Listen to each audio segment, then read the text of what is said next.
রাতের স্টুডিও।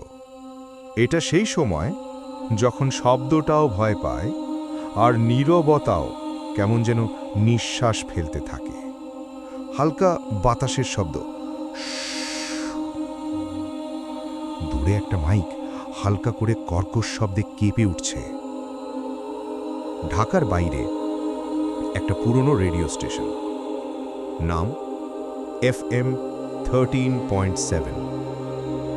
স্টেশনটা এখন আধুনিক, আলো ঝলমলে, কিন্তু একটা রুম আছে, স্টুডিও সি, যেখানে রাত 12টার পর কেউ ঢোকে না, কারণ রুমটার ইতিহাস খুব অদ্ভুত। আজ থেকে ঠিক 17 বছর আগে একজন আরজে, নাম আরিফ, এক ভয়ঙ্কর রাতের শো করছিল। লাইভেই ছিলেন, কিন্তু হঠাৎ তার ভয়েস ফেড হয়ে গেল। লাইন নষ্ট হয়নি, বিদ্যুৎও ছিল, কিন্তু মাইকের সামনে থাকা আরিফের চেয়ারটা ফাঁকা। উনার কণ্ঠ শুধু একটা শব্দেই মিলিয়ে গিয়েছিল, কে কে আছো এখানে? তারপর চিৎকার। পুরো স্টুডিও নিস্তব্ধ। আরিফ আর কোনোদিন পাওয়া যায়নি। সেই রাত থেকেই স্টুডিও সি বন্ধ। আজকের রাত স্টেশন ম্যানেজার বলল, আজ স্টুডিও সিটা চেক করবে, মাঝে মাঝে নিজে নিজেই মাইক অন হয়ে যাচ্ছে, কারেন্টও ড্রপ দেয় না। আমি মজা করে বললাম, ভূত কি FM শোনে নাকি? হাসতে হাসতেই ঢুকলাম স্টুডিও সিতে।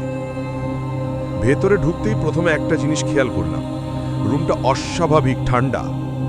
মাইকটার স্ট্যান্ড একটু একটু করে হেলছে, যেন কেউ চাপ দিচ্ছে। আমি বসিয়ে দিলাম রেকর্ড।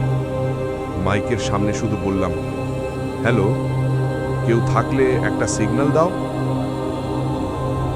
5 second, 10 second.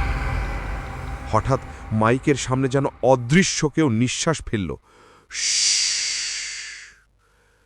আমি পেছনে তাকালাম, কেউ নেই, কিন্তু কাঁচের জানালার ওপাশে স্টুডিওর রিফ্লেকশনে একটা ছায়া দাঁড়িয়ে আছে। মাথা নেই, মুখ নেই, শুধু একটা চড়া হাসি। মনে হয় সাদা দাঁতগুলো অন্ধকারে জ্বলে উঠছে। আমি দৌড়ে দরজার দিকে গেলাম। দরজা ভেতর থেকে লকড। হঠাৎ স্পিকারে একটা পুরনো ভয়েস বাজতে শুরু করল, আমি আরিফ, আমি শেষ রাতের শোটা শেষ করতে পারিনি। তারপরে আরেকটা ভয়েস, মেয়ের ভয়েস, ধীরে ধীরে ভাঙা গলায় বলে, আজ তোমার পালা।